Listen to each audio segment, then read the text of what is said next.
When I was younger, FOMO was huge. I would need to stay up until the last person has dropped so that I don't miss a thing. Yes. If I can't do something, then I feel this intense left outness. What did little Nicky want to say? It's not fair. Right, yeah. I've just had another thought. Steady on. I know, that's 2 today. And it's 2 o'clock. Well done.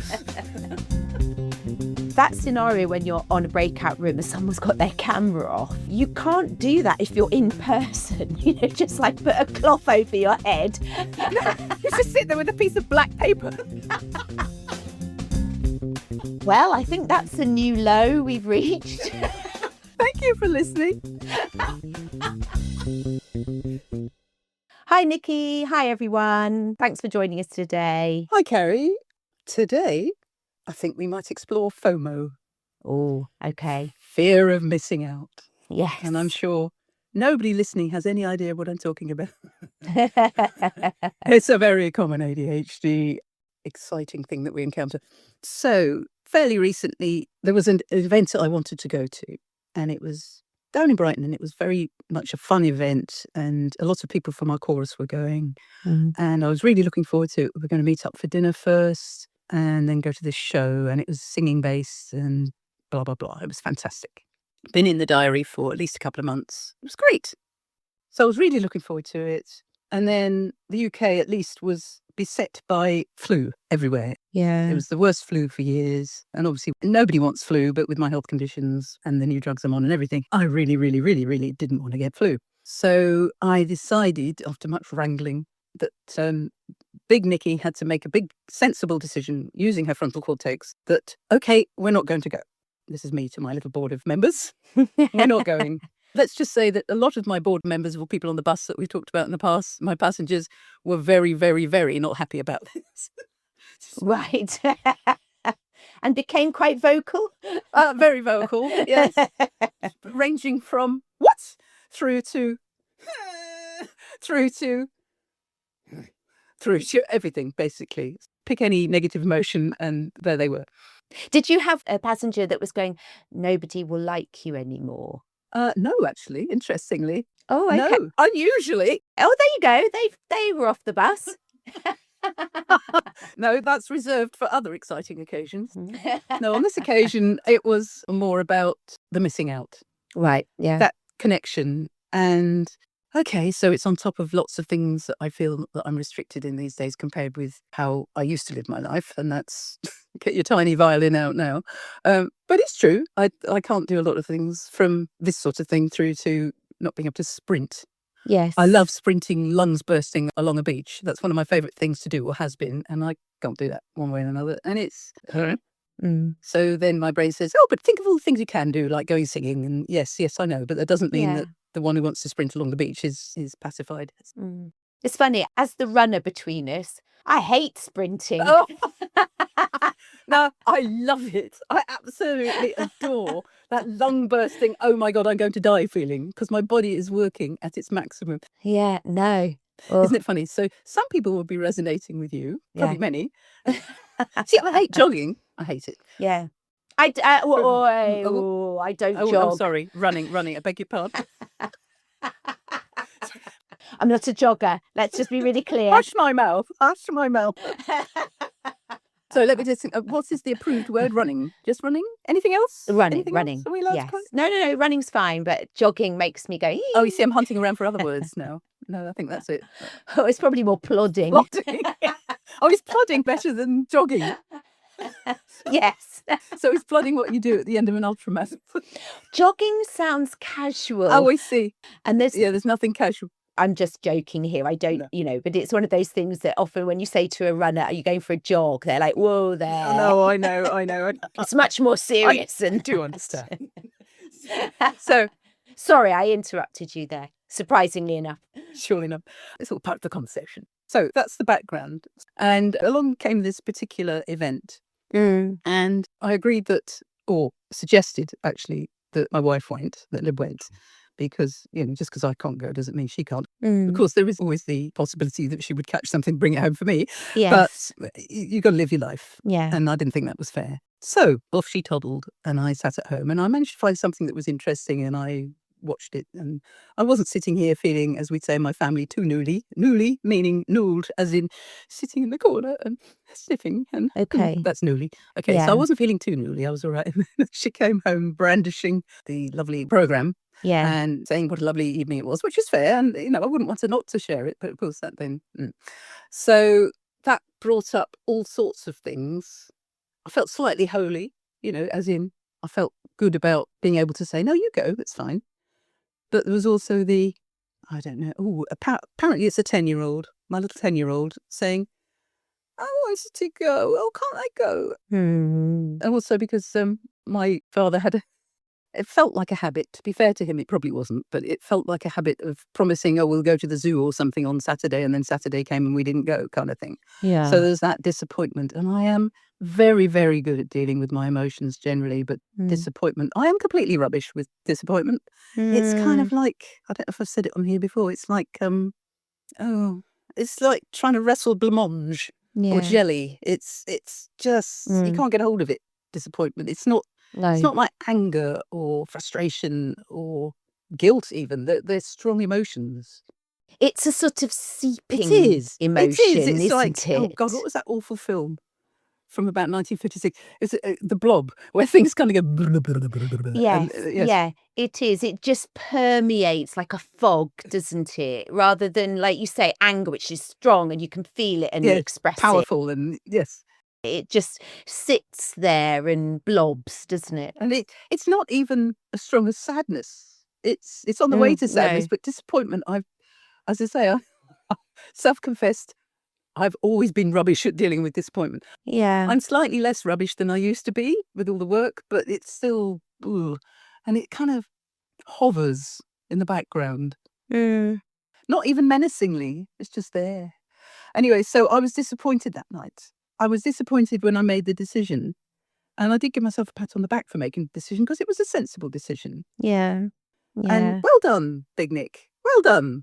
But underneath it's, I don't want to be sitting here on my own. And the reason I didn't go this year was I was so ill last year, along with another friend of ours, who, the pair of us, at the night of the Christmas party for our chorus, we were sitting at home very ill, both of us on antibiotics and coughing and spluttering and making strange noises. She said she sounded like a dolphin. Oh. And I decided I sounded like a baby crying. Oh. We were actually laughing a lot because our chests were both making such odd noises. And we were both ill for, about 2 months. And so both of us had to avoid certain things this year. We just didn't want to be ill. So I didn't go to this particular event for very good reason. But it still left me with that. It's not even the fear of missing out. There is that in advance. But actually at the time, it's that feeling of missing out. Let's rechristen it.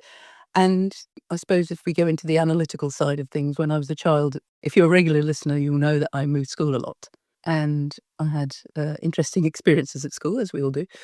And having to find a new tribe I think I did a count the other day and it was actually 10 schools by the time I was 12. And bear in mind, I didn't start till I was 5. It's a lot. Some of them are different ends of the country and different accents and different cultures and all sorts of things, and then backwards and forwards because my dad's job. And no, he wasn't in the forces. His company sold soap.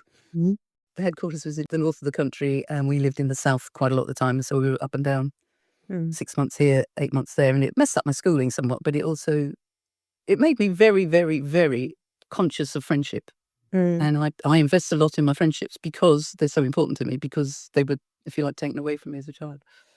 So there's all that going on, finding new tribe, fear of missing out. There's an interesting tangle of stuff going on. But the net result is, if I can't do something, then I feel this intense, I suppose it's RSD-like feeling of left outness. Yeah. As you were saying it, I wrote down the word tribal and then you said the word tribe. And I mean, it's inherent, isn't it, in us? Yes. For safety, for protection. Basically, if you are in the tribe, you are safe. Exactly that. And protected. Yes. And things that make Oh, sorry, as you started, I wrote down safe. safe. There we go. We're so in sync. So we're on the same page. Yes, go on. Yeah, and it's fundamental to us, whether it's originally with our parents and then wider when we leave our parents and meet other people in whatever settings, that feeling of wanting to be obviously safe, but part of something kicks in at some point, doesn't it?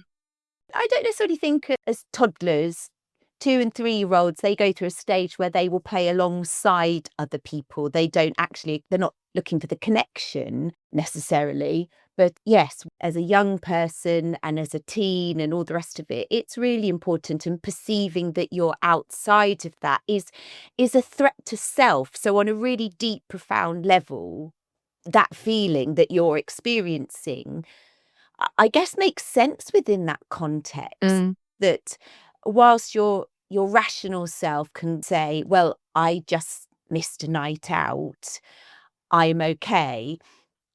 If it's hardwired into you because of circumstance and everything it was, that the tribe is kind of essential for survival, even more so than it naturally is in people, that's going to be really hard hitting for you, isn't it?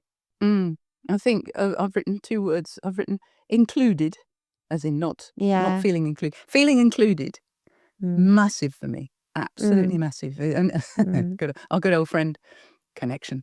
Yes, yeah. But it's not just that. I was just thinking, what was it? Because that night, it had 2 things going on. It had, because we were meant to be going out for dinner first, albeit a slightly rushed one, because there was a gig on that afternoon and people were trying to rush across the countryside to get down to it. But nonetheless, it was a lovely group of people and it would have been just fun. So there's a fun thing, and they're missing out on the connection and just missing out. And that feeling of exclusion, not being excluded, but exclusion or not inclusion. I'm not quite sure where the line is. I've also written down, interestingly, I've written down best friend, which might be interesting to look at a bit later, possibly. But I don't know. Did you have any feelings about that evening? Well, yeah, because I was meant to be going as well, and then I couldn't because I was doing my course that day, and it was just too much for me to then finish that, get sorted, go down to Brighton, and just having had the emotional load of a day of psychotherapy training. Oh, so you had to make a sensible decision. I also had to make a sensible decision. Yeah. I was okay with it, actually. But I mean, I think when I was younger, FOMO was huge. I wouldn't miss anything. I would never have been the first person to go to bed if we were at a sleepover at someone's house. I was like, I need to stay up until the last person has dropped so that I don't miss a thing. Yes. But as I've got older, and I would say particularly within the last year or so, I am much more self-aware. I'm much more in touch with my quieter self, I would say, who is there. And I think I'm much more aware of my energy levels and knowing what drains them and what energizes them. I often talk with clients about, like the battery packs you can have to charge your phone. Yes. And you can get some that have like lots of leads, so you can plug, more than one thing in at a time. Nicky's told you one. I have the same one. It's really good. It's got 95% written on it, so you know how much is in there. Yeah. It's a fast charger, isn't it, that one? It's really good. And some of them you have that you can plug lots of things into. And I often talk to clients about, you've got to imagine you are that battery pack, and there are various things plugged into you that will drain you at different rates and different needs. Yeah. And at some point, you've got to charge that back up, otherwise it doesn't charge anything. And I think I've become more aware of that myself. And so, for example, I know now that on the weekends when I'm doing my training, I can't do things in the evening because my brain is mush. And actually, it's quite emotional doing psychotherapy training. It presses lots of your own buttons. So I now don't, and I always make sure on the Sunday of the weekend we have a takeaway because I'm just like, I'm done. I don't want to cook. I don't want to do anything. Yes. So I think I'm much better at it in that context of making a decision. I didn't go to a party recently with some friends from my running club on a Saturday night after one of these and thought, oh, I just can't, I can't go. And I had to message at the last minute, and I should have just said up front, I can't, it's my course that weekend, or at least given them I will try, but I can't promise. And when I saw all the photos on Facebook afterwards and everyone was having, I thought, oh, that would have been really nice. But I was at peace with it. Yeah. I think I more have a different sort of FOMO now, which is about, you said about connection.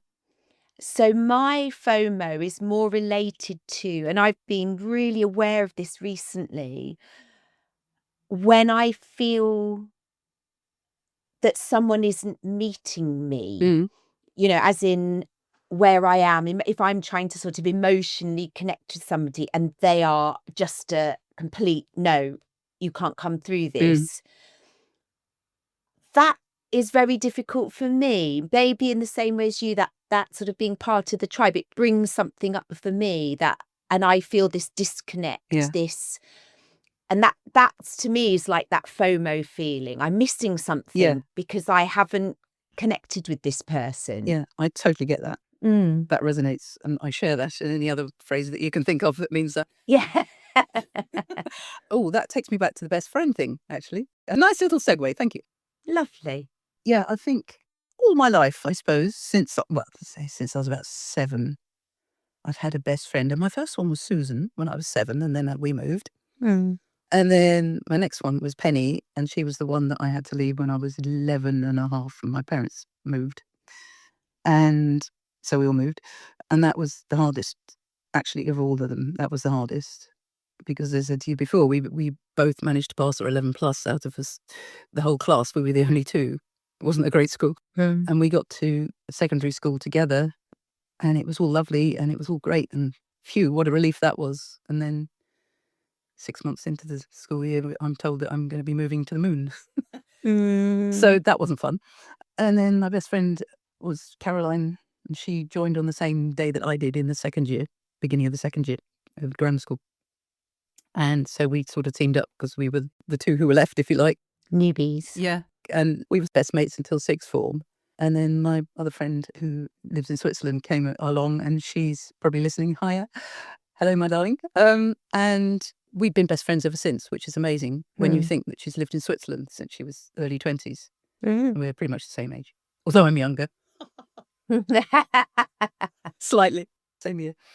They were talking about friends on the BBC the other day, long-term friendships and how you maintain them. And my answer to that is I maintain my friendships because I need to for me. I'm not being selfless and wonderful, though obviously I am. No, I know I need friendship in my life. And I have, by most people's counts, a lot of close friends. Many people say they have one or two. I haven't, as a couple of my clients have. We were talking about it recently. A lot. And that's not because I'm a wonderful person. It's because I need a lot of friends. Family has not been huge for me, apart from my mum. It's not a huge thing in my life as it is for some. But friendship is I'm a friend kleptomaniac. I'm sure I said it before in here. But no, it's just I want that connection. And that's exactly what you were saying, that sense of connection. And maybe it's because it gives me safety, but it also gives me fun and variety. And, there's something about most of your friends, if not all, that you find tricky. There's always something about somebody, just as it is with your own partners, your life partners. Yeah. But if you've got a spread, then you get different things from different people. I remember in my sort of late 20s, I realised it wasn't fair to expect my husband at the time to give me everything I needed. I needed to look elsewhere to get those bits that I didn't get from being with him. And I get different things. I mean, there's one friend that I used to, she's not well now, bless her, but I used to ring her when I was down, which didn't happen that often, but when I would ring her and say, can we have 10 minutes? And within 1 minute, we were laughing. Yeah. And she was my go-to laugh friend because she had the same daft sense of humour I have, with the sense of the ridiculous. And we just, I just turn up on the doorstep sometimes and say, is this convenient? Mostly she'd say yes. Occasionally she'd look a bit, oh my God, in the eyes. And I'd say, no, it's fine. I'll just go. I'll come back another time. So we had that kind of relationship, and that sense of connection and fun and all those other bits that you can get from friendship. Yes. And just to widen this out, that's the amazing thing about our chorus is you've got all these different people in there, and they're all lovely. You may not connect that deeply with all of them, but there are certain people for everybody that I think pretty much. Yeah, and I think also it links back to that feeling of safety. Yeah. Like when you play in a team sport or something like that, you know, you are a team, you are a tribe, it's there for you, you've got each other's backs. I think that must be why it's so hurtful when things go wrong in teams. You know, in the time that I've been in the chorus, you know, that's 6 years now, but there haven't been any sort of fallouts or problems. And same with my cricket group. Yes, I was about to ask about that. You know, there's a real sense of team. Yeah. We're a real team together. And okay, we're much more newly formed, but actually when you're there and you're playing together, everyone's got everyone's backs. And that is such a lovely feeling. But I wonder if that links in a way to, you know, when people talk about loneliness and that sort of that actually I don't feel necessarily lonely when I'm on my own. Yeah.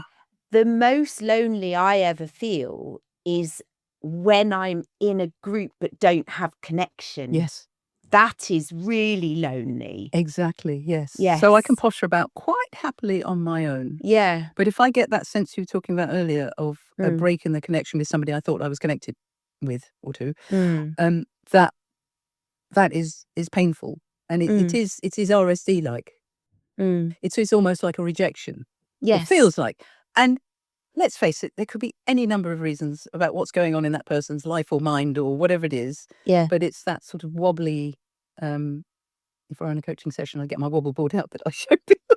It's that sense of standing on quicksand or something that's not stable underneath you. And so it is a sense of safety. Yes. I was interested in what you said about your quieter self, because I definitely have that. And this episode that I was talking about on the evening when I couldn't go, I decided I couldn't go. That was interesting for me because it was really pointy and I could feel it was a much, much, much, much, much younger self, a child side of me that was feeling, maybe it was the can't go to the zoo this weekend or whatever it was, but it wasn't just the event. My main thought at the time was it was the lack of connection and it was the dinner beforehand. And then I thought, oh, actually, the brochure triggered stuff as well. So it's the actual event that I missed out on. And I think it was because if my wife hadn't gone, and I'm glad she did, but if my wife hadn't gone, it kind of wouldn't have been so bad. But it's like not sharing that event with her as well. And if she can't talk about it with me now because I wasn't there. Yeah. Yes. So there's a break in that connection. Exactly. And I didn't handle it particularly well that night. I could have handled it better. I'm not beating myself up. It's just true. Because as soon as she got the brochure out and she was all happy, a large part of me wanted to go, oh, that's lovely, darling, and tell me all about it. And as she started to tell me all about it, I was just triggered and I was having to sort of deal with it. I'm nothing if not honest and authentic. So I just said, this is actually too hard for me. I'm really sorry, but maybe tomorrow or something I can talk about it. But just leave the brochure over there. And you can see I'm pushing my hand away now. It was too painful. I've even got tears in my eyes now. So there's some stuff in there to have a look at. So that feeling. Yeah. So we're looking at this a lot on my course at the moment. That's your child absolutely responding to that moment. And it's incredibly powerful emotional response to something that your adult self, like you just said, is able to rationalize and go, I missed out. She's perfectly entitled to have enjoyed herself and I'm really glad she had a nice time. But actually in that moment, little Nicky is sitting there. And what did little Nicky want to say? It's not fair. Right, yeah. My mum used to try and be so fair. We used to joke. I said to my brother not so long ago, I said, oh, Mum's got the tape measure out. She used to try. So I at least grew up thinking the world was fair. On occasion, I say, that's not fair. Why does Mark get all the nice jobs? That's a classic phrase in our family. But I had this huge sense that the world was a fair place and it was all going to be fair And she did her best. And I'm not saying she did anything wrong there, but there is that equal and opposite reaction to any given action. And obviously, I know now that the world isn't necessarily fair. It just is, whatever it is. And you just have to look around and hear people's stories to know that it isn't fair. But you see, again, that, and I don't want to fall into that trap of being like, hey, I'm on a course and I know all about it. But yeah. Can you say what TA is? I know what it is, but just for the audience. Oh, sorry. TA is transactional analysis. So it's a school of psychotherapy. And in a nutshell, it means? It's about how you relate. A transaction is any interaction with another person and how that affects you. Yep. The way you interact with other people and how you receive and give interactions to other people comes from deeply within you. And there's in very crude terms, because it is much more complex than this, but that you have 3 ego states. One is your adult, which is one that responds appropriately to the here and now, cognitive, everything you were just saying, the logical part of you, it's that sort of thinking part. The child ego state, which is the decisions and experiences made by you as a child based on the information that you had at the time, i.e. not very much. And that can be pre-verbal things that you picked up on. And you have a parent state, which are things that you have inherited from parents or parent-type figures. And within that, you have positives and negatives of both of those, and it's subdivided. But that's the broadest sort of sense. So we're in that moment when you, for example, that's a perfect example. You sitting there, Lib shows you the program. Your adult self logically knows that the appropriate reasonable response is, oh gosh, that's really lovely, tell me all about it. Your child is going, that's not fair, and having a emotional response. And your parent is there going, things should be fair. Should is an absolute classic parent. Yep. Yeah. So that moment when that bit of you that immediately linked that feeling of fairness with my mum was really fair, you've brought that into your parent in your ego state of things should be fair. There's a rule there that's written into your, hardwired into you. Yeah. So in the terms that I use with my clients, there's the nurturing parent and the critical parent. Yes, they are both in TA as well. Yeah. Yeah. And it's maybe where I got it from originally because of my little baby 3-day course that I did. Yes. Yeah. But the nurturing parent in this case, because that's how I think of my mum, she was very rarely critical. She was always encouraging. My father had the role of the critical one. He was a human being. I'm not saying he was always critical. So that makes perfect sense to me. It's interesting when you're aware of all this stuff and you're going through it. It's almost like you're up in the corner of the room watching yourself sometimes. And I was aware of the strong, and it wasn't even, it's not fair. It was, it's not fair. It was the newly, as I said earlier, it was the sad, disappointed. Yeah. Oh, guess what? Yes. Yeah. Oh dear. So interestingly, a couple of nights ago on the late night radio that I listened to when I should be in bed, they were talking about, I think it was 30 years since Take That broke up or something. And they were talking about the greatest boy band breakups. They had a guy on who was their manager, the manager for Wham and other things. And apparently the Wham breakup was very much, George Michael and Andrew Risley, was very amicable. George mapped it all out in advance. The timing was the only thing that they weren't sure about, but he had plans, and Andrew Risley didn't want to be in this band for the rest of his life either, even though he wasn't as talented as George Michael, bless him, because who was? But that was a very amicable whole process, whereas other bands like, I can't say about Take That, but other ones got together because, it was, oh, let's put a band together. Oh, we'll Take That were as well. It's your generation more than mine, Margaret. Yeah. Because we're so young. Exactly. So they were talking about the fact that it's really hard managing all these different egos and desires and hang-ups and triggers and everything else. I'm not quite sure where I'm going with this, but let's just finish. He said that the best way that he found to actually deal with things was just to give them space and say, why don't you go and do your own album? Why don't you do that? And some bands literally took a year off and went and did their own thing, and then they'd come back together and they'd be refreshed and much better for it. I don't know if there's anything in there that's relevant to what we're talking about. Probably not. Anyway, it's just a little side chat. So next time you can't go out, sit and write your own album. Well, I've already done that. I haven't haven't actually sat and put it into anything that's tangible for anybody other than a quick rough cut with a phone and a guitar. But no, I've written 10 or 12 decent songs. So there you go, I think, she said. No, I absolutely get that. I had a recent, so my connection thing, when I was saying about that FOMO, and you said about when you have a connection with somebody that then appears to be dropping off or severed or lessened somehow, which is deeply pressing of the rejection sensitive buttons. So, I mean, absolutely. I think if I think back, one of the most emotionally difficult things I've had to deal with was that some friends that I was friends with. And then I just got dropped. I think I've spoken about that before. You have, yeah. But I also find, and this completely set my child state off. And I actually talked to my therapist about it, and she said, well, there you go. You really know now what your child feels like, because I met it so powerfully. Was in a group situation.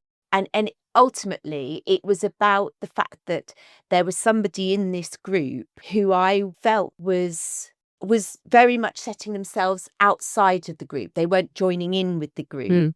And that I found that really difficult and was trying to connect with this person. But the shutters were absolutely up.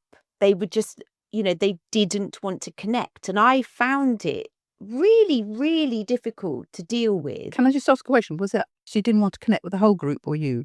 Everyone. Oh, okay. I think what I found difficult was the fact that there was no way of reaching this person and they kept themselves outside. And I noticed that it made me sad, but it also made me quite angry. I felt quite frustrated and a sort of, why are you in this group if you're not in this group? And my adult realizes that they are entitled to be absolutely as they are in that group. And that's the thing I think that is possibly useful if we're looking into that how do we deal with this? Because I'm sure what we're describing will land with lots of people. But it's that being aware of it, being aware of that big response that you can have, or reaction. It's not a response, it's a reaction that you can have to a situation. And I suppose getting to the point where you can not immediately respond, but think, okay, that's interesting. I wonder where that comes from, because that's not a logic. Why the hell should it matter to me whether this lady's in the group or not in the group and what she's getting out of it? That's for her. And not everybody is emotionally available. Not everybody wants to connect. No. Was it unsettling for you? Very much so. Yeah. So there's like a discomfort. It's a completely irrelevant thing that's just come into my mind, but maybe it's relevant, is that, if you've got an appointment, as an ADHD especially, you've got an appointment, it's 10 o'clock in the morning, you're up and about, you're doing things, you've got an appointment at 3 o'clock somewhere and you have to get in the car and go to it. I don't know about you, but I can't quite settle. It's unsettling for me because I know that's coming up. And it's like a target in the day. And this is a very ADHD thing. Not everybody has it. But if you've got something later in the day, it's fine if it's first thing and you can just get it out of the way. But if it's there, everything you do is kind of slightly, you can see me shifting around. Leading up to it. It's leading up to it and you can't quite settle Yes. until you've been and come back again. And then it's fine. Yes. And there's an element in a group. Okay. So for me, if I think somebody is being left out, this is not...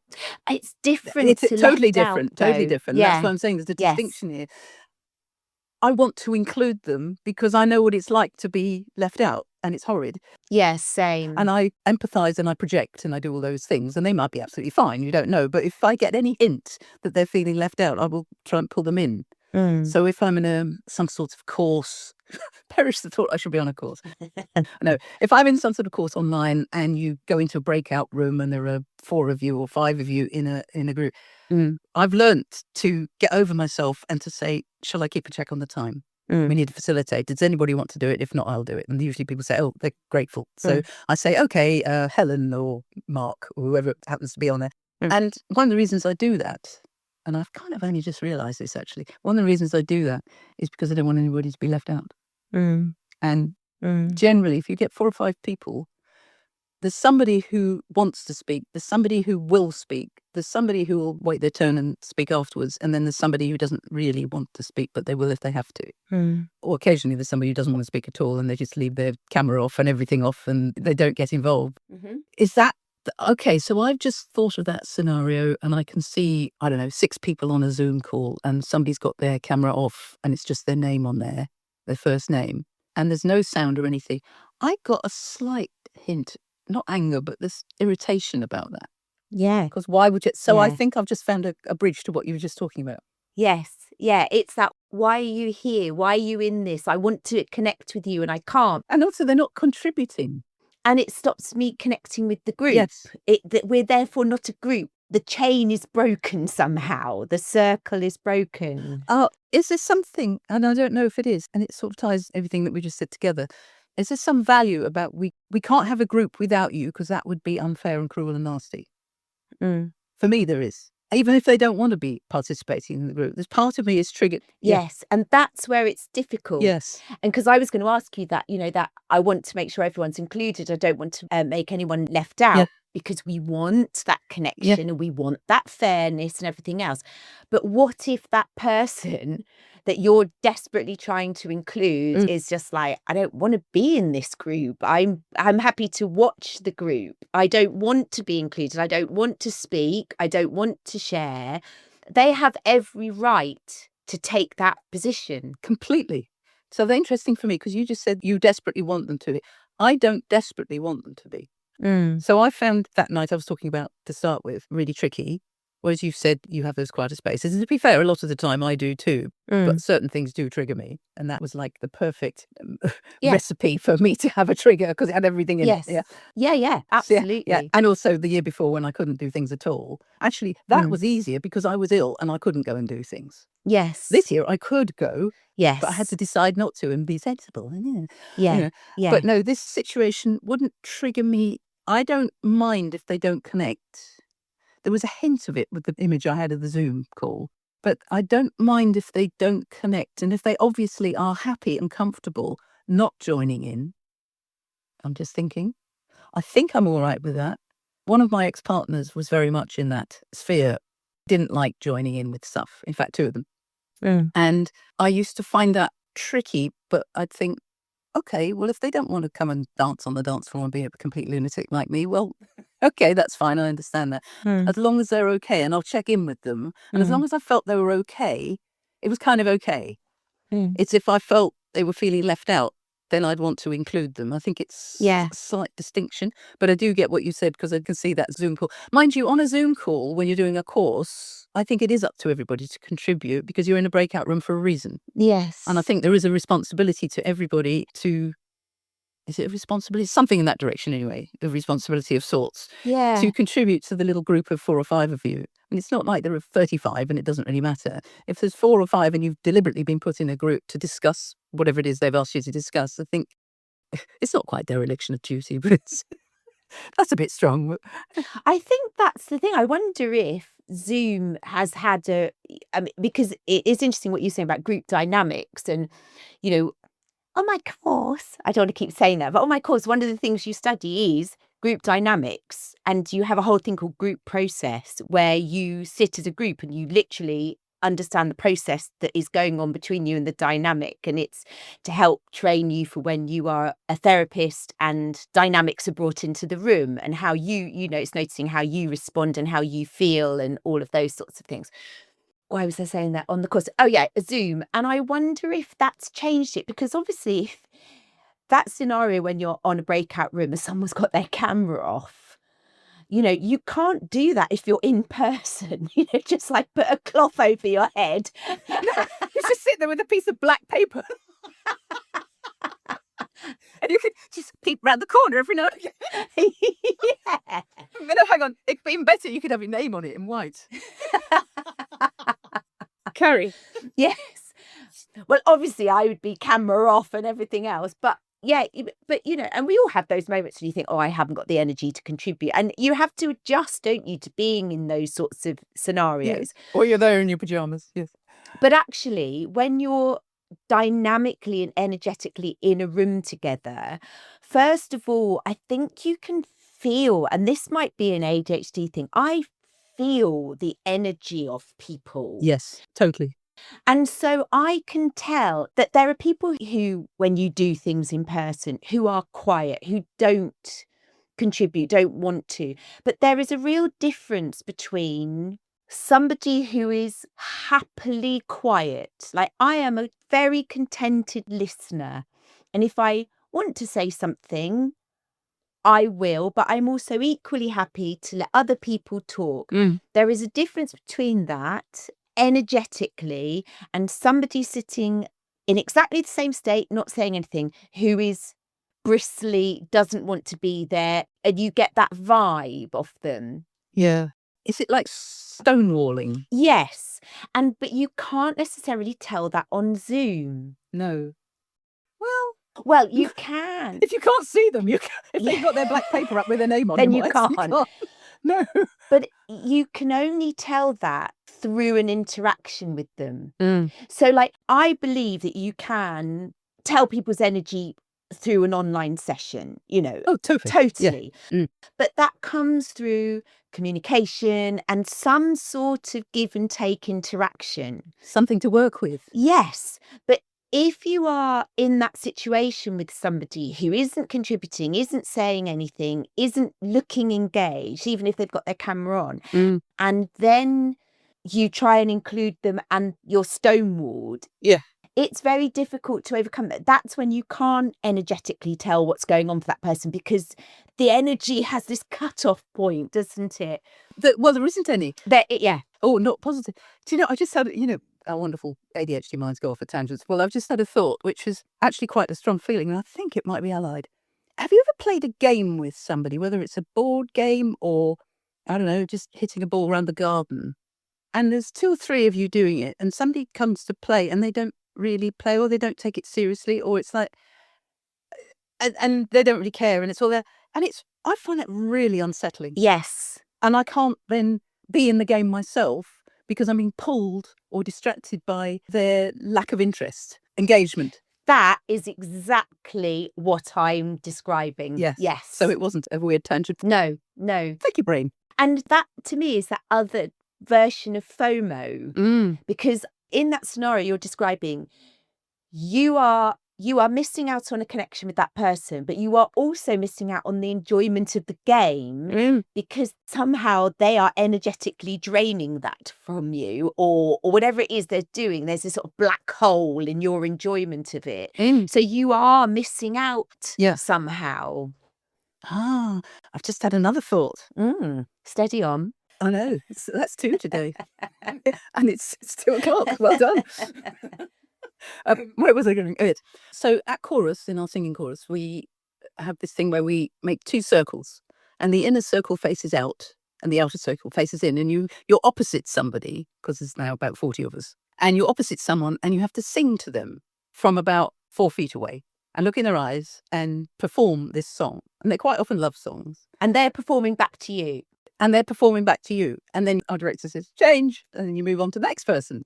And it's really interesting because if somebody isn't engaged, it's really off-putting and distracting because it's like you're meant to be inside this bubble. It's like watching a film and you suspend disbelief. Yes. And then the camera angle moves too quickly. That I hate that because I'd rather just stick the camera in one place and then I can actually watch what's going on and get into it and feel the emotion, etc. And it's a bit like that. And it's amazing how well we all do this now. Yes. A bunch of women all singing to each other, and not that many of us gay. So the ability, and especially with the new members, they're all doing this because that's the culture we have now. Whereas, say, 7 or 8 years ago, we weren't doing this like this. No. And we've learned to be able to do it. And now we have the culture, we're all doing it. And it's similar to that thing I was talking about being in the game or in your course. Yes. If you're all in it together. And somebody isn't. Another analogy, many years ago, my hubby and I went to the south of France. And we hired one of these Eurocamp tents, one of these big tents. It's got separate rooms in it and God knows what. Anyway, we hired it. And the first morning we went down to the beach and we left our 2 mates in the tent. And we went down to the beach and it was a nudist beach. We didn't know it was a nudist beach. And the interesting thing was we went down with our mates and our mates, obviously nameless, decided to keep all their gear on, and we decided to, bikinis and things. Mm. And then at lunchtime, they went off to lunch. And much to my amazement, my wonderful hubby said, "So, shall we get," I don't know if he said, get our kit off or whatever he said, but something like that. Yeah. And I went, "Yeah, why not?" Because everybody else was. Mm. And we actually felt weird because we had the clothes on. Yes. And then they came back and they were a bit surprised. Hello, folks. But because everybody was doing it, it felt fine. Mm. And actually, it felt really normal. Yeah. And the good thing was, if you were by the shower block, actually on the campsite a bit later, and you'd got your towel around you and it fell off, it didn't really matter. Yes. Yeah. So it's that I don't feel the need as much as I used to fit in. And I quite like being a bit different. I like being a windsurfer and a motorcyclist and all the other weird things I've done in my life. And possibly part of me likes being gay, to be different. But I don't want to be so different that I don't fit in. Well, it's tribe. Tribe, exactly. That sense of tribe. It's tribe, it's connection. So it's not about being exactly the same as everybody else. You can be yourself, but yet there is that thing in whatever group that binds you, whether it's singing, whether it's cricket, whether it's having your kit off. Your kit off. And let's face it, we're all different. Other than But then you're all in it togetherness. Yes. So within any of those groups, you're entitled to be completely you, but you are committed to that one thread that joins you. And then if somebody goes, "I'm not in this," that's difficult. Yes, it is. Yeah. I think that's what I find difficult. And that, I think, is another version of FOMO that I experienced. And obviously so do you with that game situation. You said originally that I've missed something. Yeah. Maybe it's a disappointment. I don't know. Yeah. But I suppose it's about being aware, knowing that we really like connection because of our ADHD and everything else. Yeah. And maybe having to sit with the fact that not everybody does. No, but obviously our adults know that. completely recognise their agency, their sense of agency. Yeah. They are perfectly at liberty to do it. And Yeah. we are perfectly at liberty to have certain feelings Yeah. and then deal with them. Yes. I just want to leave you with one image Yes. that I just had. The reason I started to laugh. Please don't link this with your nakedness, because that's a weird ending. No, it's not my nakedness. No, it was that first morning. And an image to leave you with is a group of probably 50-year-old guys playing volleyball. Oh, well. Oh. Well, I think that's a new low we've reached. Thank you for listening. Anyway, yes, we do like to leave you with a thought for the day. No, we have to replace that. I don't want 50-year-old naked men playing volleyball. Okay, what shall we have? Let's have a nice candle flame or something. Yes, something much more uplifting. Okay, over to you. Oh, I can't. I've got saggy men in my brain now. Could have been worse. I could have said 80-year-old. Yeah. There's another one. Okay, I'm going to leave you another image. Yeah, come on, you've got to do better. Do Okay. better. Okay, have you seen Top Gun? Yes. Playing with the boys. Yes. Let's play volleyball. That's much nicer. Oh, much better. Okay, good. Don't say anything else. We look forward to next time we talk to you. So we look forward to talking to you again soon. Thank Or you. to each other. Start again. Hang on. So we look forward to. What am I saying here, Carrie? Say something. Right. Thanks for listening. Bye. Thank you. Bye-bye. Thanks so much for joining us on our ADHD journey. If you can spare a sec, a review or ranking would be hugely appreciated by us. 5 stars would be marvellous, but whatever you think. Every single one really does help. As well as on your favourite app, you can find us on YouTube and Instagram at the ADHD Connection _podcast. So we hope to see you on there. Thanks again for listening, and bye for now.